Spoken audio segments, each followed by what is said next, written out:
সুপ্রিয় শিক্ষার্থীবৃন্দ, সম্মানিত শ্রোতামণ্ডলী, আসসালামু আলাইকুম। আজকের ক্লাসে আমরা আলোচনা করব তৃতীয় শ্রেণীর ইসলাম ও নৈতিক শিক্ষা বইয়ের পঞ্চম অধ্যায় ৬২ পৃষ্ঠা থেকে। আপনারা যারা এই চ্যানেলে নতুন, এই চ্যানেলের প্লে লিস্টে দ্বিতীয় থেকে নবম শ্রেণীর বিভিন্ন ক্লাসগুলো সাজানো রয়েছে, প্রয়োজনে সেগুলো দেখে নিতে পারেন। মানুষ, জীবজগৎ, প্রকৃতি ও পৃথিবীর প্রতি ভালোবাসা। প্রকৃতি ও জীব জগতের পরিচয়। আমাদের চারপাশে যা কিছু আছে তার সব কিছু মিলে প্রকৃতি। প্রকৃতিতে রয়েছে চন্দ্র, সূর্য, পৃথিবী, সাগর, মহাসাগর, পাহাড়, পর্বত, নদ নদী, বায়ু, পানি, মাটি ইত্যাদি। প্রকৃতি ও পরিবেশ ও জীবজগতের সকল কিছুই কার সৃষ্টি? মহান আল্লাহর সৃষ্টি, এবং এসব তারই আদেশে পরিচালিত হয়। এই সকল কিছু আমাদের জন্য মহান আল্লাহর নিয়ামত। মহান আল্লাহ প্রকৃতিতে জড় ও জীবের সৃষ্টি করেছেন। এই জড় জগৎ ও জীব জগৎ পৃথিবীর উপাদান। এর কোনোটা আমরা খেয়ে বেঁচে থাকি, আবার কোনোটা আমরা ব্যবহার করি। যেমন গাছপালা থেকে আমরা ফলমূল পাই, জীবজন্তু থেকে আমরা নানা রকম খাদ্য পাই।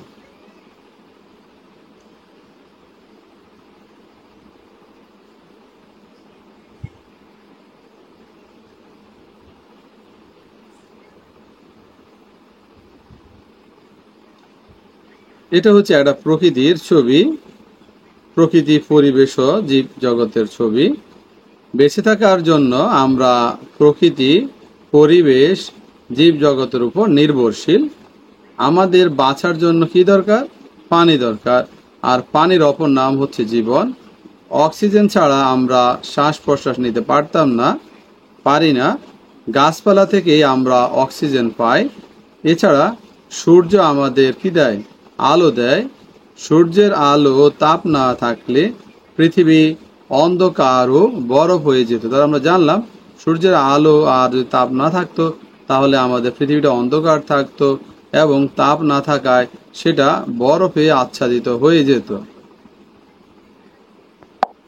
এবার ৬৩ পৃষ্ঠা যদি আমরা খেয়াল করি, মহান আল্লাহ পাহাড়, পর্বত, সমুদ্র সহ আরো অনেক কিছু সৃষ্টি করেছেন আমাদের উপকারের জন্য। এই সম্পর্কে তিনি পবিত্র কোরআনে বলেছেন, হুয়াল্লাযী খলাক লাকুম মা ফিল আরদি জামিয়া।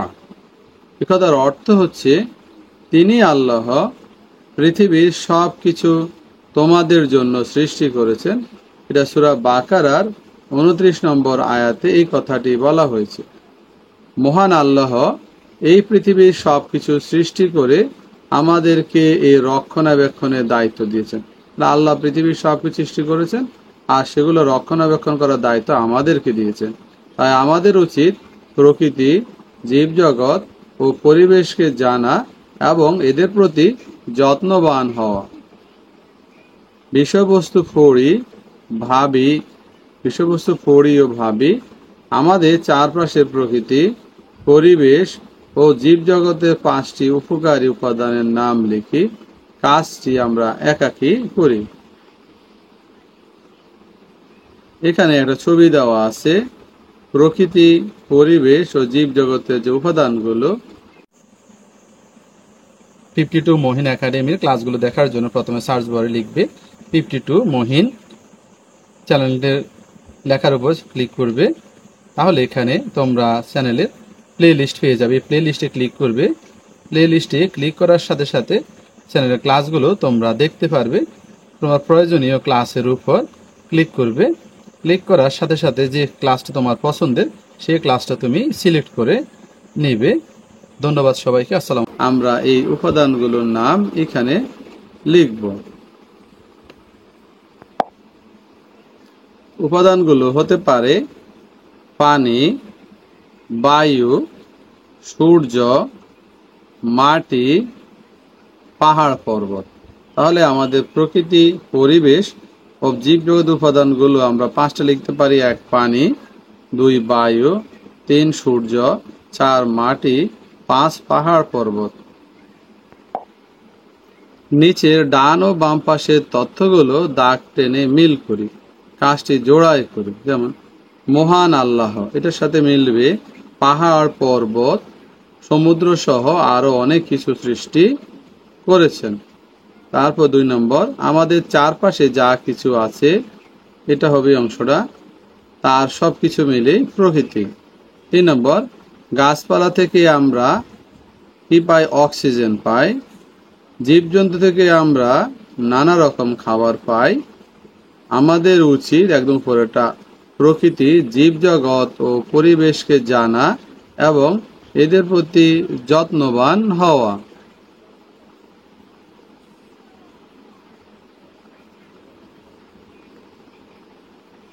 বার ঘ নম্বর কি দেওয়া আছে দেখো, আমাদের জীবনে প্রকৃতি ও জীবজগতের অবদান বর্ণনা করতে 4টি করে বাক্য লিখি, কাজটি জোড়ায় করি। একটা হচ্ছে, প্রথমটা হচ্ছে প্রকৃতির অবদান, দ্বিতীয়টা হচ্ছে জীবজগতের অবদান। প্রথমে আমরা লিখব প্রকৃতির অবদান। প্রকৃতির অবদান: 1, জীবন ধারণের জন্য প্রয়োজনীয় পানি পাই। 2 নম্বর, বায়ু থেকে আমরা অক্সিজেন পাই। 3 নম্বর লিখতে পারি, সূর্য আমাদের আলো ও তাপ দেয়। 4 নম্বর লিখতে পারি, পাহাড় পর্বত প্রাকৃতিক ভারসাম্য রক্ষা করে। এটা হচ্ছে প্রকৃতির অবদান। এবার আমরা দেখব জীবজগতের অবদানগুলো কি কি। জীবজগতের অবদান: গাছপালা থেকে অক্সিজেন, ফলমূল ও কাঠ পাই। 2 নম্বর, জীবজন্তু থেকে আমরা নানা রকম খাদ্য পাই। 3 নম্বর, জীবজগৎ পরিবেশের ভারসাম্য রক্ষা করে। 4 নম্বর, হাঁস মুরগি হতে গোশত ও ডিম পাই, অর্থাৎ হাঁস মুরগি থেকে আমরা গোশত বা মাংস আর কি পাই? ডিম পেয়ে থাকি। তাহলে আমরা জানলাম গাছপালা থেকে জীবজগত অবদানের মধ্যে গাছপালা থেকে অক্সিজেন, ফলমূল ও কাঠ পাই। 2 নম্বর, জীবজন্তু থেকে আমরা নানা রকম খাবার পাই, যেমন গরু থেকে আমরা মাংস পাই, দুধ পাই, মুরগি থেকে ডিম পাই, মাংস পাই। তারপরে ফল গাছ থেকে আমরা ফল পাই, লাকড়ি পাই, এরকম নানা রকম খাদ্য ফল পাই, নানা রকম আমরা খাদ্য পাই। আর হচ্ছে জীবজগতে আমরা কি করে, আমাদের জীবজগৎ পরিবেশে কি করে? ভারসাম্য রক্ষা করে, বিভিন্ন দুর্যোগের হাত থেকে রক্ষা করে। হাঁস মুরগির গোশত হতে আমরা হাঁস মুরগি থেকে আমরা গোশত আর ডিম পাই। এগুলো হচ্ছে আমার প্রকৃতি জীবজগতের অবদান।